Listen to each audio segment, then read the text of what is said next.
All right, folks, we were just chatting here in the forum room that we had some challenges with the Lakes Group shoppers because there was a lot more space than any of us or the editors, I think, were expecting. And then they were hoping that we could use, or some of them asked us to use fillers that we don't have access to, like coloring pages and games that come through Metro Graphics. So I think, let's see, I'm trying to think who all I gave those shoppers to, but so I apologize for the kinks that we were trying to work out today on those, and I'll try to get some of that stuff worked out for next week so we are not scrambling again next week when we do those. So the intention is that you know, we've been doing the forum shopper really since the hub started, and then we took on the Worthington Bulletin a few months ago, and we've been doing that for a while. And then the Lakes Group asked us to take theirs over, and from the creative services team, and so we're slowly taking over more and more of the shoppers. Oh, and Marcy's been doing the Pequot Lakes shopper as well for quite a while. So so we've been doing some of those. We just started those Lakes Group ones today. It didn't go super smoothly, but I think they're all out. I'll check here quickly. I think they, well, there's a couple of pages out still, but they are not ones that we were working on. So we'll try and get that all smoothed out by next week.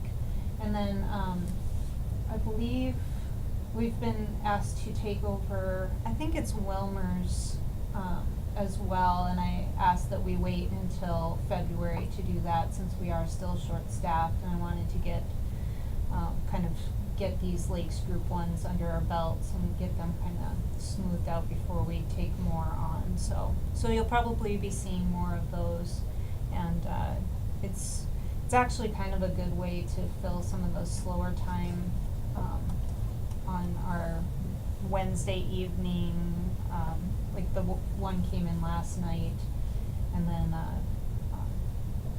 Thursday afternoons until we start getting busy. So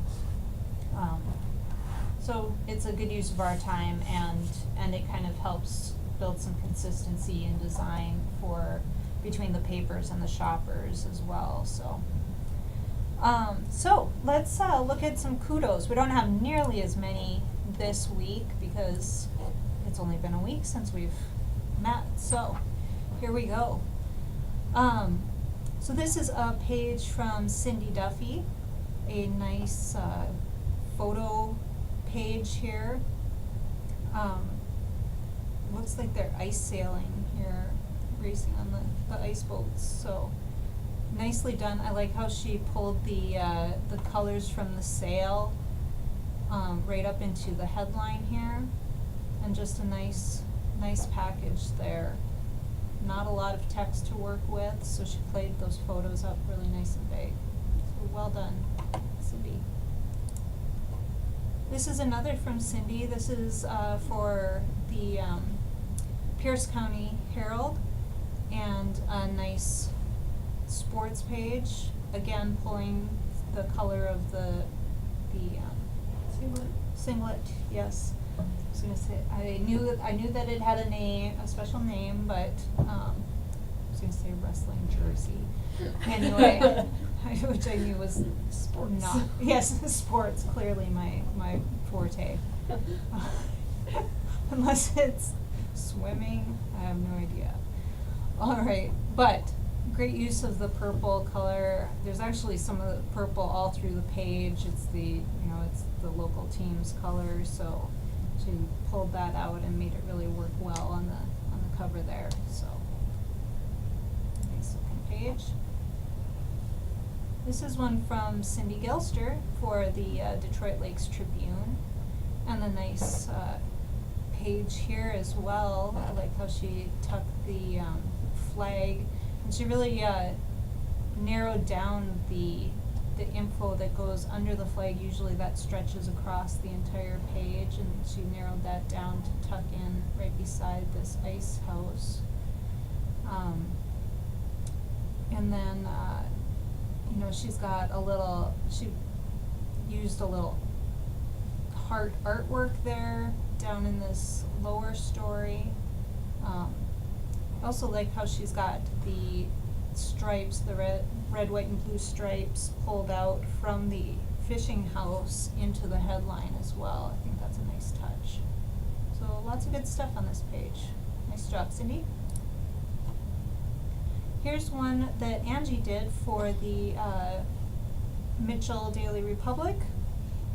And just a really nice page that really, you know, it's got just this nice diagonal of artwork down the page, bringing you all the way down. She's got 4 starts on this page, as well, 4 story starts, and then we've got nice big teasers at the top as well. So, nice looking page, Angie. This is one of Lauren's for Wadeena's Pioneer Journal, and another good looking page.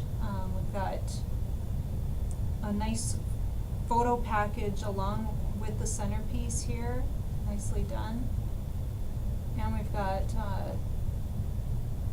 you know, she didn't get any art down on this lower story, but she made sure that there was some down here to try and keep that gray from getting too big. So nicely done, Lauren.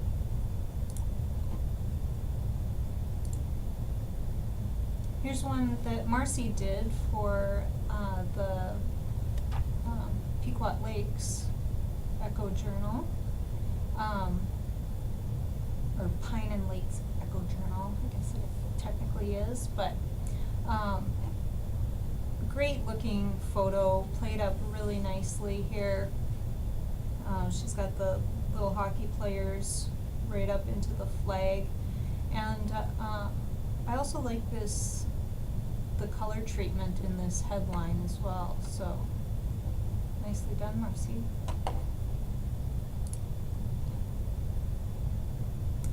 Here we've got one from Bob for Brainerd, and a great looking outdoors page here. It's got the nice big bird photo at the top, tucking right up into the folio there. Tim says wicked font. Really great script font there. And then we've got the columnists here, but I also kind of dig how he's got this photo is just kind of seeping out over into this little portion as well. And it's really a package of photography. It looks like maybe photography favorites here, so I'm going to peek a little closer here.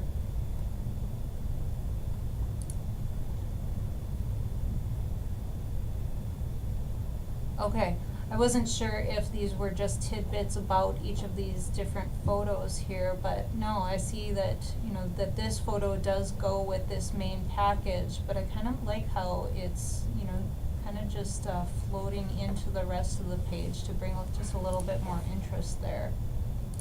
It's something that we don't see very often, but I kind of like that. So, nicely done, Bob. Here's another one from Bob, and a front page for the Dispatch.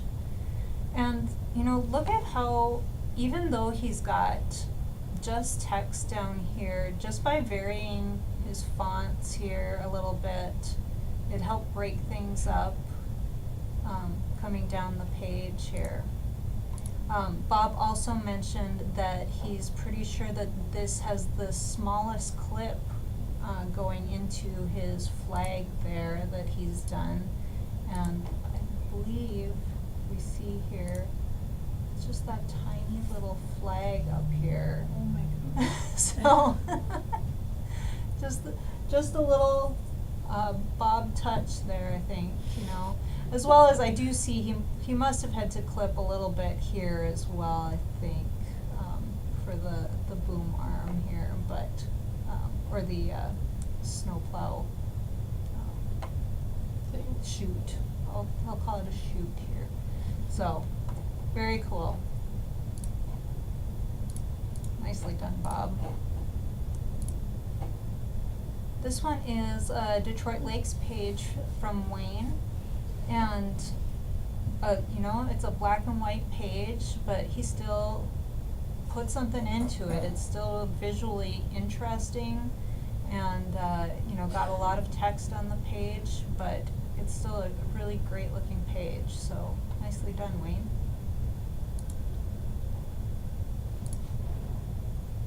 Here's one for Bemidji. This is one of Amy's. And again, she's got black and white art to work with, but she just used a few color blocks and brought that color into the drop cap. And it's a really striking page. Just a little bit of color and some white space really made that something special. So nice work, Amy.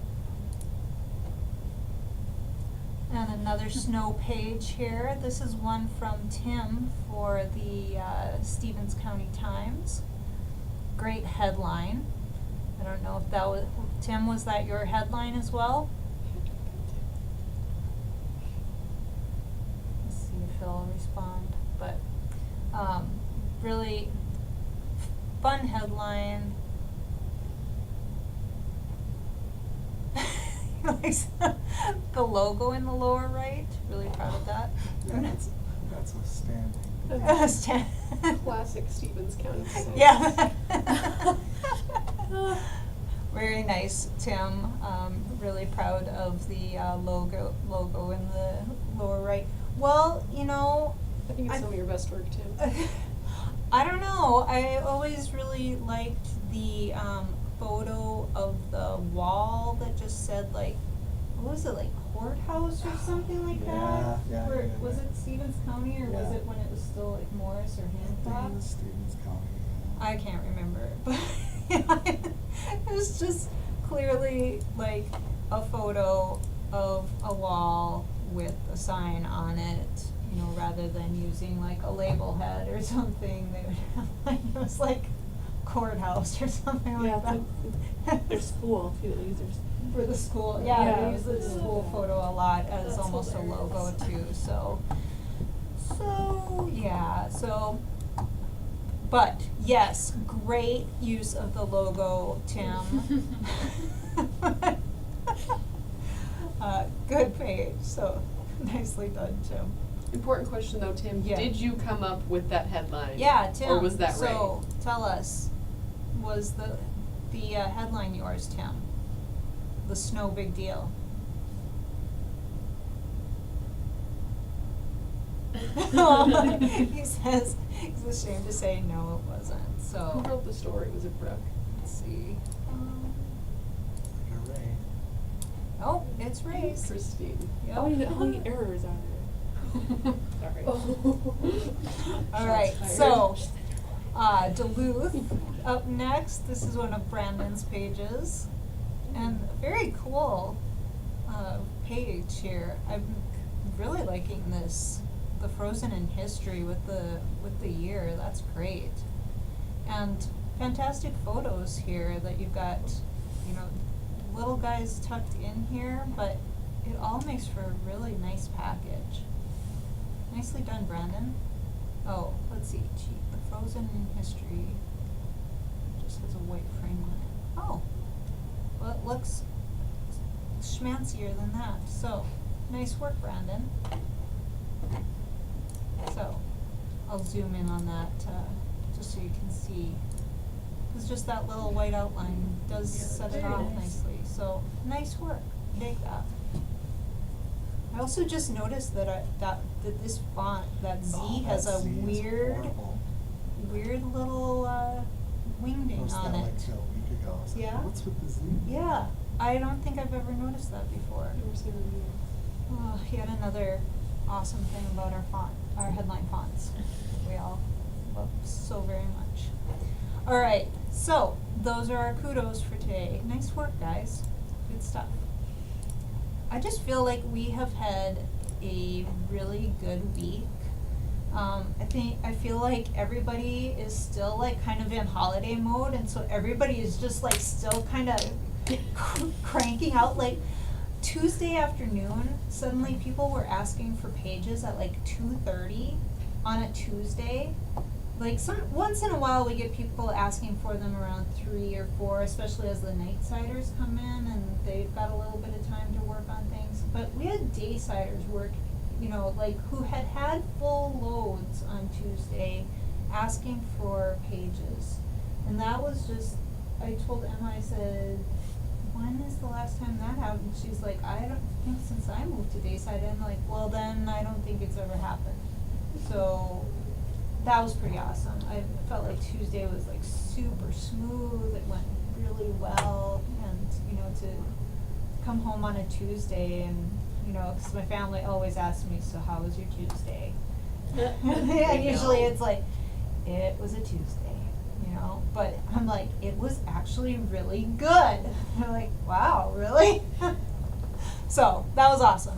So thank you all for your work, and you know, we're still short-staffed, and Kate is getting up to speed on things, you know, she's learning the ropes, so sadly, I told you all that we had another designer starting the beginning of February, and she has backed out. She got another offer that she was not expecting, and you know, it was better financially, so I can't fault her for that. So, so we are looking again. It's been posted. You guys probably saw the posting go out yesterday. So we are, you know, if you know anybody, let them know that we're looking.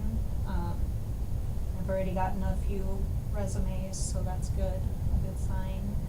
As Devlin said, you know, the job market is like a river. It's just always changing. So people who may not have been looking a month ago might be right now, or didn't want to look through the holidays, you know, so I'm hoping we're gonna get somebody great in, you know, and get us up to full staff again, so, and hopefully quickly, so. Let's see, so, you know, we've been doing lots of kudos lately for our meetings, and lots of just reminders from me, but I'd really like to get back to some of our tutorials and kind of like refresher types of things. So I am looking for suggestions from all of you, like pages that you love, that you'd love to see how somebody did that, just like I said, little refresher things on how to do things. I'm even thinking, you know, we've had so many of our group are new really, you know, in the past year. Things like even, you know, at the beginning and I don't know that I've been good about teaching new staff members about it, but like adding cuss words to your spell check. You can add your own words to your spelling library, so that when you do your spell check before you send it off to the proofers, if there is a curse word on your page, it will pop up, you know, so that something doesn't slip through, you know. In the grand scheme of things, we are not responsible for that unless we introduce it to the page, which I would hope that would not be the case. But things, you know, sometimes things slip through, or, you know, even I suppose, I think this would be unlikely as well, but if an FNS story came through, you know, that one editor decided that a certain strong word was fine for their paper, but it is not fine for another, you know, just so those types of things pop up for us and we can question those editors and just say, hey, are you sure you want to, I just saw this word pop up, want to make sure that it's cool with you. It's a good double check for us, for them as well. Things like, you know, like when I have, in Photoshop, I've got it set up so I have a crop preset for mugshots. So I can just crop to 4.5 picas by 6 picas, I believe it is, and so I can just, it like goes to those dimensions and stuff. It makes the cropping super quick and easy rather than cropping it on the page in the little photo box, especially when you're doing a bunch of them. I find it handy. Also sets like the resolution and everything. Things like, I need to figure out again how I set it up that when I download a photo, it automatically opens in Photoshop. I have that set up, but I don't remember how I did it, and so I can't teach new people how to do it. So if any of you know how that happens, let me know so we can teach it to the new like an people, Alicia because it's handy, but I don't know how to teach anyone how to do it. So, things like that, those little handy things that you know how to do or you see somebody doing and you're like, hey, how can I do that?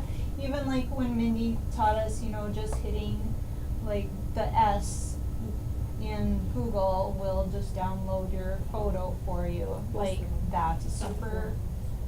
Yeah, Yeah, 4 you months want- ago. 4 months ago. Yeah. So, little things like that, some of those little tips that are handy for us that are just little quick shortcuts, things like that. I'd like to get back to some of those. So we'll try and start rounding some of those up, but if you've got suggestions, please send them my way. One more thing is, so we had a talking to from HR this week. We managers, actually Emma got a talking to on behalf of all of the managers because the rest of us were not in the office.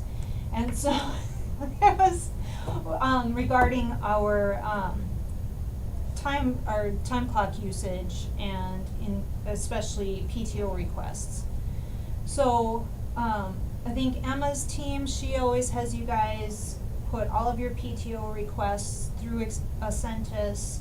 She also wants you to, like, if you're short on time at the end of the week and need PTO to pad out your time so that you hit your correct number of hours, she has you put that through.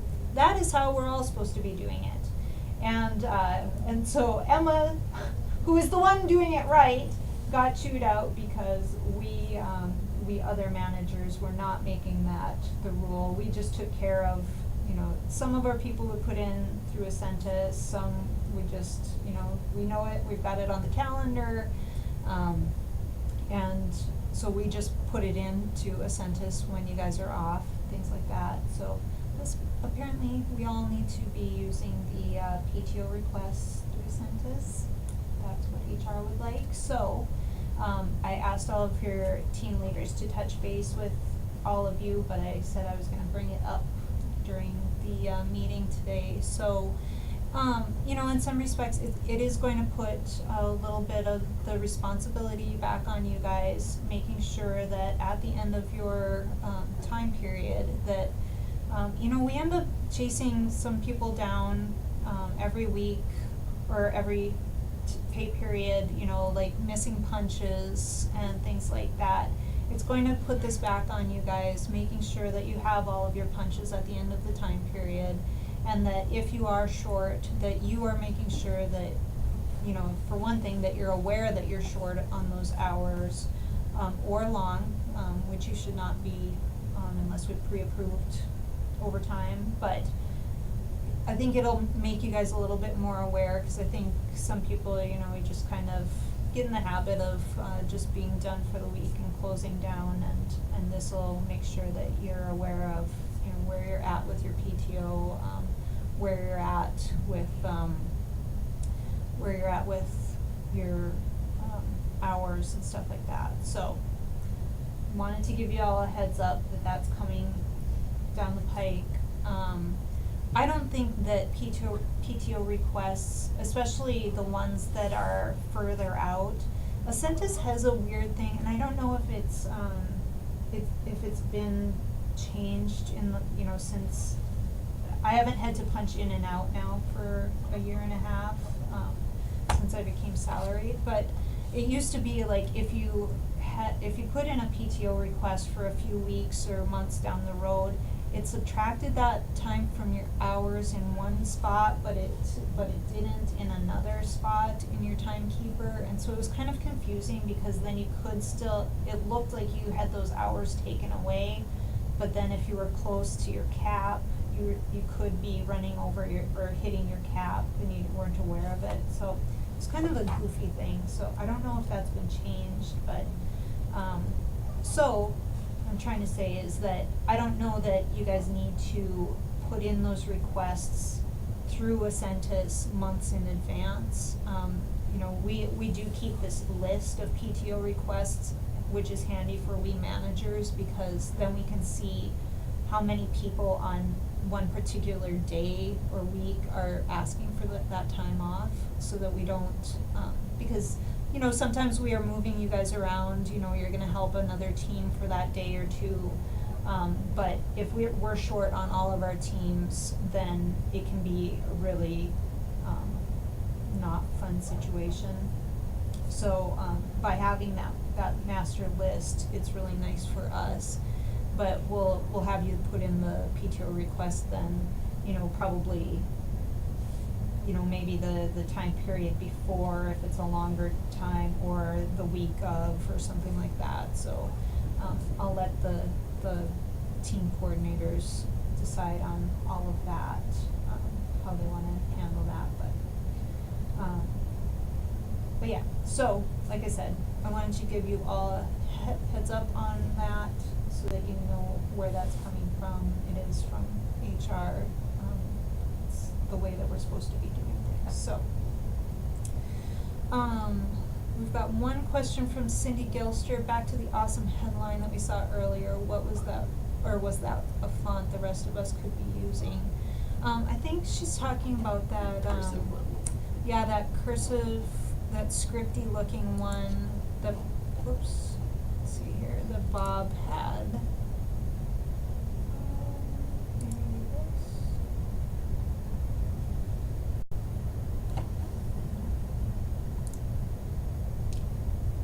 this one. So Bob, do you know if you can chime in here? Oops, you guys can't see it. Let me. You need to get rid of that tab that you opened. Yep. Sorry, let's get back to the screen share. So Bob, on this font, I don't know if Bob is even online here. I think he maybe is. Yep. Bob, is this one of our typical fonts? Or is that one that you found somewhere else?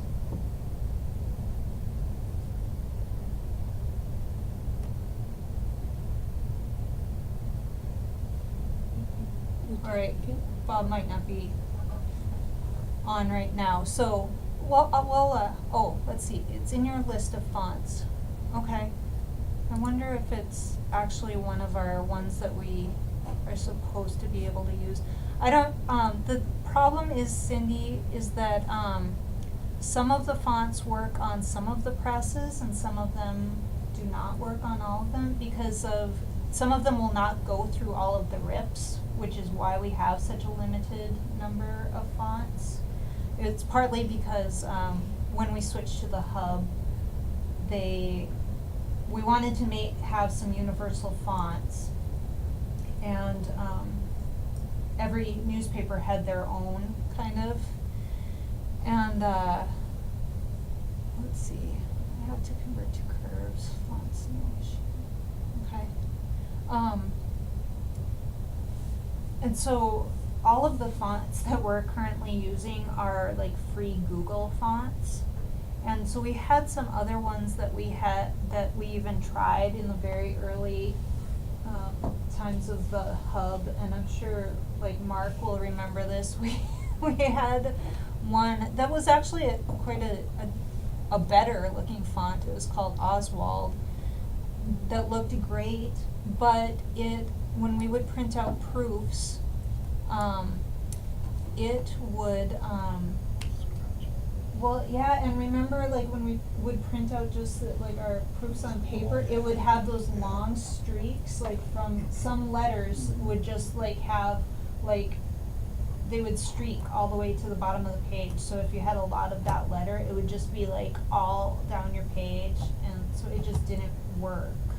Like, it looked great on the page, but, yeah, it was really weird, so. So Bob is saying it's in his list of fonts I have to convert to curves. Fonts Pretty become common. graphics, so no need to have fonts. So it's essentially becoming, it's an image, Yeah, then I it's. think what he means is he's just taking the font and turning it into a graphic basically. Okay. So it's not editable anymore, Right. it's just a graphic. Gotcha, yeah.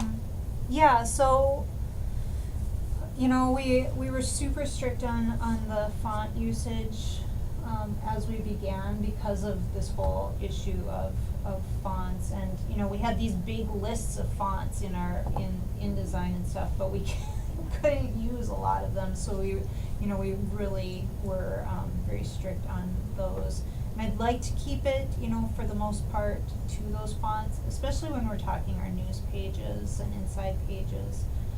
I feel like we just have to keep them consistent, but I do see some wiggle room on some of these, especially like more feature-y types of pages, so I'm not gonna say that, yeah, go for it, but I'm not gonna say that I'm gonna like rain down hell on anybody who uses them either, so.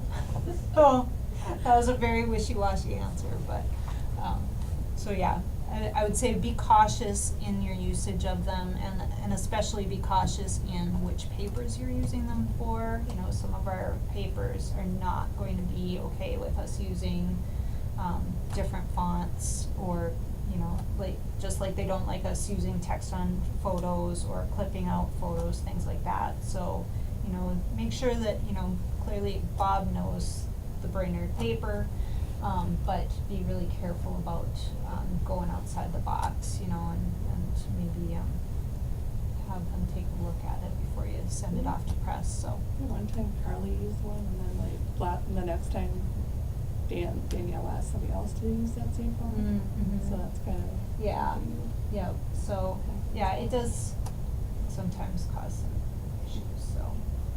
So, I think that is it from me.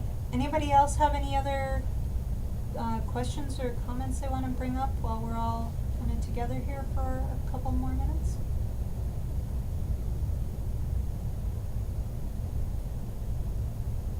All right, then I'll let you guys all get back to it. Thank you all. Roberta sent me a super panicked message today about that new job posting. She was like, "Did someone leave again?"